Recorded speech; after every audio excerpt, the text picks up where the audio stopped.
Let's now make a few adjustments in this level sequence to add a little bit of variation in this animation that we have for the second shot. So first up, I'm just gonna move this playhead here and open up the parameters of this camera and open up the parameters of this actor. Okay. And what I'm gonna do in here is to smooth out this camera animation that I have for my shot. You can see that I have this rotating camera around this actor and these hoverbikes. You can see we have this camera revolving animation, and I'm just gonna smooth this out a little. So to make this animation a little bit smoother, I'm gonna open up the sequencer curves and select the transform parameter of the camera and the transform parameter of the actor as well by pressing and holding control on the keyboard. And these are the curves that are responsible for the animation of the camera and the actor. So first of all, I'm just gonna select these keyframes that I want to tweak, and I'm just gonna click here to enable weighted tangents.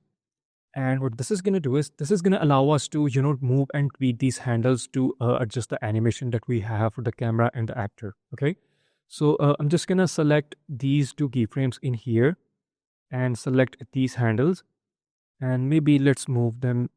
I don't know, maybe just about there, I guess. I'm going to do the same thing with this one as well. And remember, I'm pressing and holding shift on my keyboard to select multiple keyframes or multiple handles at a time. Just move them maybe somewhere around here, I guess. Maybe just about there.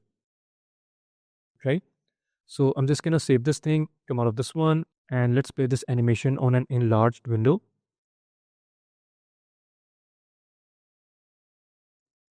Let's play this thing.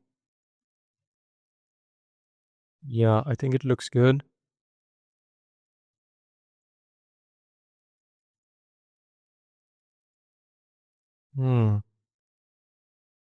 Maybe perhaps a little bit more. So let's go back into sequencer curves, and I'm just gonna select these two from here and move them fractionally like so. I'm gonna press and hold shift to select multiple keyframes, and then I'm gonna select these handles and then move them maybe just about there. And let's play this thing. Yeah, I think now it looks pretty good. Okay. So next up, I'm gonna move these tracks 6 frames behind because right now our animation is beginning from frame number 6. So I'm just gonna select this track and bring it here. And I'm gonna press and hold shift to select multiple tracks and move them behind to just about there. Okay, 6 frames behind. Now our animation is gonna begin from frame number 0. And if I'll play this thing, you can see that it looks pretty good. Beforehand, we had a gap and a little bit of head start. Of course, we can also adjust the play area, but I think it's better to start from 0. Okay. So now what I'm gonna do is, let me split this window and enlarge this one. So in here, you can see that our hoverbike is following this track. It's a pretty flat track and they're just moving straight along their path. But what I want in here from these hoverbikes is to take a little bit of jump somewhere in the middle. Let's say, for example, I don't know, somewhere around, let's say here. Let me go here. Yeah, maybe just about there. I just want these hoverbikes to take a little bit of jump while moving along their path as if there was something in their way and they just went over it. Okay. So let me adjust the playhead. I'm not sure. Maybe let me just split this window. And yeah, I think maybe just about there. So what I'm going to do in here is let's try this thing with this one first. Okay. I'm going to select this hoverbike and first just let me select everything else in the sequencer and lock it so that I don't mistakenly move any keyframe. I'm gonna now select this hoverbike from the outliner and bring it into the sequencer. And I'm gonna just open up this transform parameter. And I don't know, maybe I think somewhere around this will look good, perhaps here. Okay. So I'm just gonna add a keyframe for location. maybe only on Z axis. And I'm just gonna move ahead. I don't know, maybe let's say somewhere around here, maybe frame number 47, I think. Mm, I think 49, frame number 49. So it's gonna be 12 frames, okay? So I'm just gonna move to frame number 49 and select this hoverbike. Make sure auto keyframe is enabled. And I'm just gonna fractionally move this thing up on Z. Maybe just about there. Let me just press G in here to enable the game mode so that I can see my shot clearly. I'm just gonna select this thing and maybe move this fractionally up. Um,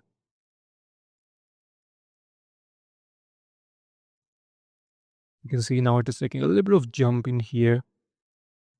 I don't know, perhaps a little bit down on Z, just about there. Or let's just type in 30 in here. I'm just gonna delete the other keyframes. I don't need them. There we go. And if I'll now play this animation, you're gonna see that this hoverbike will take a little bit of jump while moving along its path. There we go. I need you to focus on this hoverbike, okay? So if I play this thing, you can see it takes a slight jump in here. Okay. Perhaps maybe I should increase this to, I don't know, 33. And I'm just gonna add 12 more keyframes in here. Plus 12. It's gonna take my playhead to frame number 61, and I'm just gonna copy this keyframe and paste that in here. Now our hoverbike is gonna take a jump in here and then get back to its place. Okay, let's play this animation. And as you can see, we have this very good looking jump in here. Perhaps that's a little bit too much. I think 30 was fine. What we can do in here is to simply, just select these keyframes and adjust this animation in the sequencer curves. I'm going to open up the sequencer curves and select the hoverbike. And this is the graph that we have for that animation.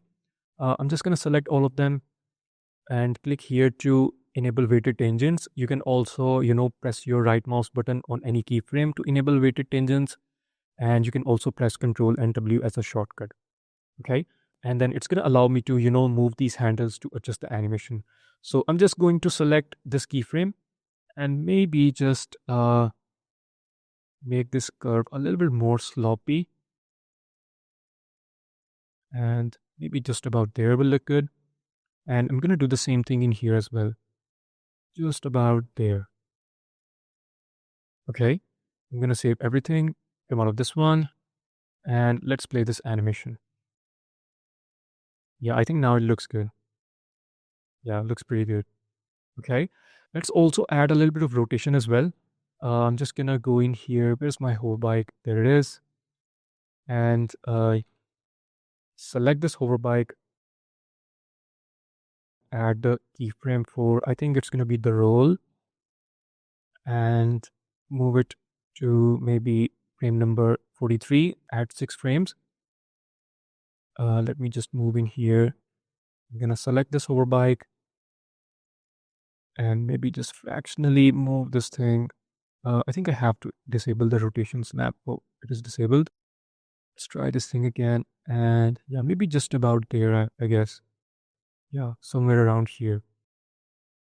Now, when the whole bike will take a jump, it will also, rotate the bike fractionally on x-axis. Okay, so I'm just gonna go in here and copy this keyframe and paste that in here. And then I'm just gonna add 6 frames in here and copy this first keyframe. Oops. Copy this first keyframe and paste that in here. Let me just move back this playhead and let's play the animation. Yeah, I think it looks good. Let's see it again. Yeah, you can see we have a little bit of, rotation on the bike as well as it takes the jump. Okay. So I'm just going to do the same thing with the other hoverbike as well. And you can see that this hoverbike is a little bit behind the other one. And what I want in here from this hoverbike is to take a jump at exactly the same place as the other one. So I'm just going to move my view here and let's see. I think it's going to be frame number 45. Okay. So I'm just going to select this hoverbike and I'm going to bring this thing to the sequencer. Open up the transform parameter and simply just add a keyframe on Z-axis. I'm gonna add 12 frames. And where's the whole bike? There it is. I'm not sure about the value of the other one. What was the value? I think we added somewhere around 24 frames. Okay. So I'm just gonna let me check this thing again. Yeah. I'm just gonna type in 30 in here. Oops, what did I do? I think I should move this thing to 57. And if I'll now play this animation, you can see that the other bike is taking the jump as well.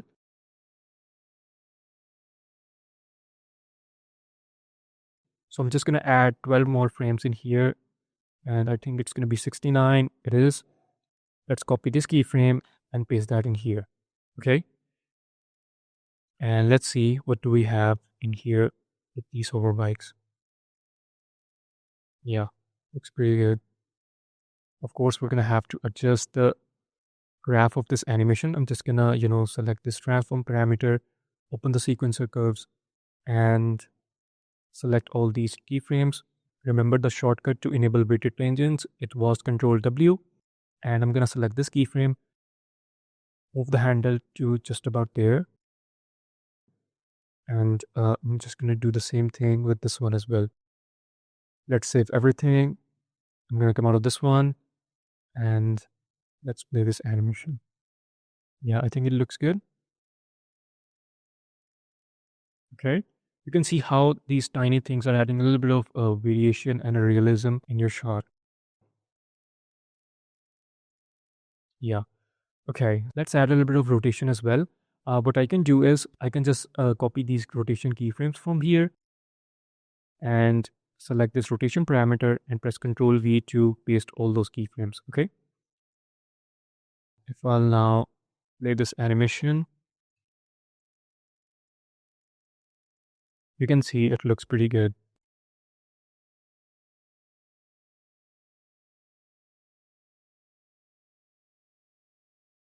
Okay, let's enlarge this window and have a look at this animation from the beginning. I'm gonna click on play. Yeah, it looks pretty good. Maybe I should fractionally extend the work area. Yeah, I think 76 is good. Let's see.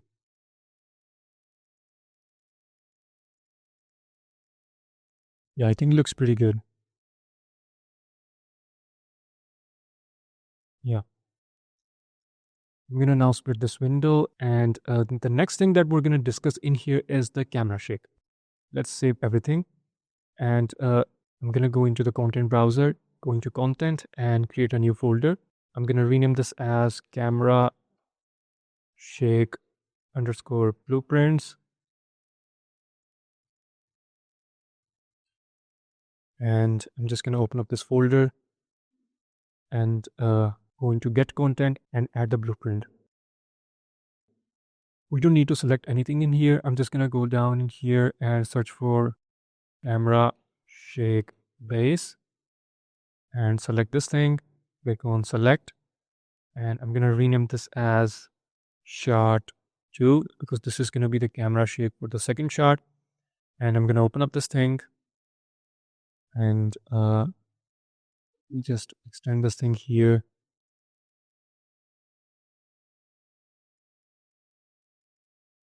And there we go. I'm just going to go in here and in the root shake pattern, I'm going to select Bernal noise and compile this blueprint. Come out of this one.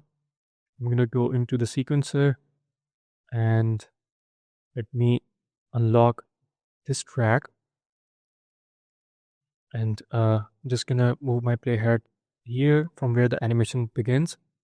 I'm going to go into camera component, go into camera shake, and add this blueprint that we just created in the content browser. Okay. I'm just going to go in here and open up this blueprint. Let me just adjust the window. Oops, I'm just gonna move this thing, come out here and open the sequencer. Okay, so now in here we have this a track for the camera shake, and it's gonna shake your camera depending on the parameters that we're gonna set up in here. Okay, let's open up this one. I'm gonna open up timing, rotation, and location. Let me just move this thing here. Most of the stuff in here is pretty self-explanatory. First up in here, we have location. By default, it is enabled because the value in here is 1. If you want to disable it, you can simply type in 0 in here, but I'm just going to type in 1. And if you enable this location camera shake in here, it's going to shake the camera in X, Y, and Z direction. Okay. You can also individually enable or disable or adjust the settings of these axes as well. For example, if you only want to shake your camera on X axis, you can just type in 0 on these values. But for the most part, I think I'm just going to keep them enabled. Let me just close them. And in here, you can see we have these two settings, location amplitude multiplier and location frequency multiplier. The amplitude is actually the strength of the camera shake. If we increase this value, our camera is going to shake with more strength. If we decrease this value, it's not going to shake that much. So by tweaking this slider, we can adjust the strength of the camera shake. And by tweaking this slider, the location frequency multiplier, we can adjust how many times the camera will actually shake. I'm going to demonstrate this. Let me just bring this window here and increase the duration. I'm going to explain the duration later. For now, just increase this to 0. And if I set this to 0 and let's say set this to 10 and play this animation, let me just compile this thing. I'm going to enlarge this window. And if I'll play this animation, oops, the frequency is 0. Okay, now if I'll play this animation, you can see we have this camera shaking here. Let me just extend this play area and play this animation. You can see that we have this camera shake. Okay, if I increase this to, let's say, 30, you're going to see that the strength of the camera shake is now a little bit too much.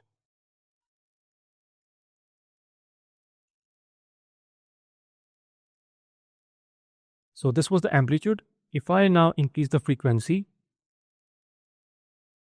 and play this thing, you can see that the camera is now shaking just too many times. Okay, so by tweaking this slider, we can actually control the strength of the camera shake. And by tweaking this slider, we can adjust how many times the camera will actually shake. So same is the case with the rotation as well. And just like we have XYZ in here, we have pitch, yaw, and roll. So if you want to adjust these settings individually, you can do that, but I'm just going to keep them at default. So next up in here, we have this timing. Beforehand, by default, the duration was set to 1, and that means that the camera shake is only going to last for 1 second. If I change this to 2, it's going to last for 2 seconds. But if we want a camera shake throughout our animation, or if we want a camera shake for unlimited time period, we can just type in 0. And now we can extend this track to wherever we want, and it's going to have the camera shake through your entire animation. But we don't want that for our case, so I'm just going to type 1 second in here. And next up in here, we have blend in time and blend out time. Pretty self-explanatory stuff. In here, you can see that we have this tiny graph on the track of the camera shake. You can see that this graph indicates that the camera shake is increasing until about there, and then the camera shake is constant up till here, and then the camera shake begins to decrease. Okay, this is adjusted by these two settings in here. Now you can see that we have this slope in here, and now the camera shake is not going to stay constant for that much time, and at just about here, it's going to begin to decrease. Okay, so you can adjust the blending time and blend out time to adjust this graph. So that's pretty much it that we need to discuss for the camera shake blueprint. So let's now adjust this for our animation. So for this animation, I'm going to type 1 in here because I also want a little bit of rotation in my shake as well. And for the amplitude and frequency, I'm just gonna begin by typing in 5, and then we'll just roll back depending on how it is gonna look like in our shot. So I'm just gonna play this animation in here. And as you can see, our camera shake doesn't last that long. So let's type in 2 in here, and I'm just gonna keep this at default for now. And let's see what do we have in here. Yeah, we don't want camera shake to stay that long. So I'm just gonna type in here blend out time. Let me just increase the slider. I'm gonna keep my eye on the graph on the sequencer. Maybe just about there from where the camera begins to stop. Let's play this animation. The strength is a little bit too much. Let's bring this down to, I don't know, maybe 2.5. And let's see how this looks like. Nope, I think the frequency is a little bit too much as well. Maybe 3.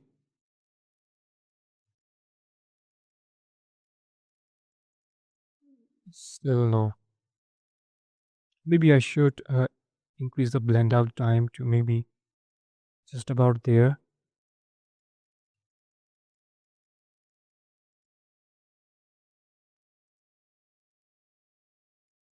And I think I should decrease that duration as well. I don't know, maybe 1.5. Uh, and of course, I'm gonna have to adjust the blend out time. Be just about there. Let's play this thing. Hmm. I think I'm gonna increase the amplitude to maybe 3.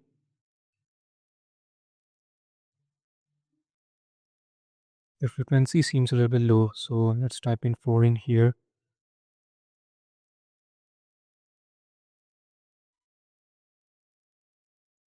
Maybe a little bit more. I'm gonna set the frequency to 5.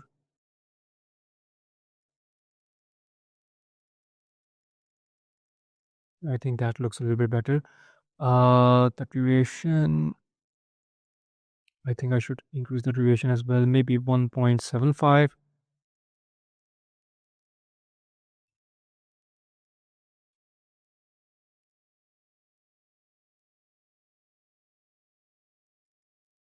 I think I'm gonna have to increase the blend out time as well.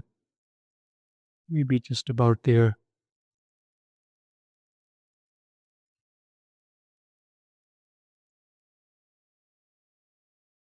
Maybe let's try 4.5.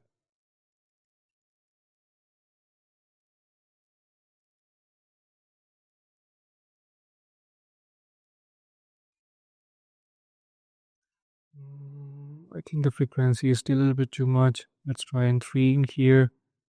And also, I think I should increase the amplitude as well, maybe 4.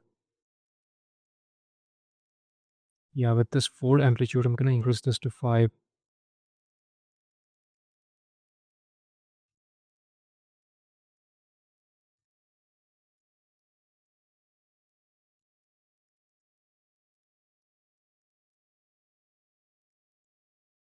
I think I should.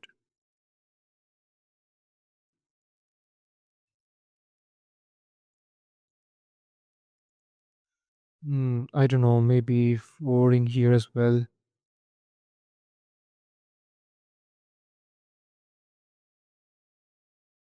Let's try 3 in here.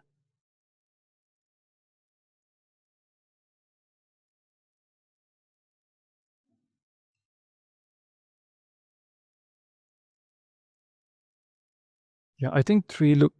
Yeah, I think this looks good now. We have a little bit of camera shake at the beginning, and it eventually begins to dissolve. Yeah, I think it looks good now. So, yeah, that's pretty much it for today's lesson, and I'll see you guys in the next one.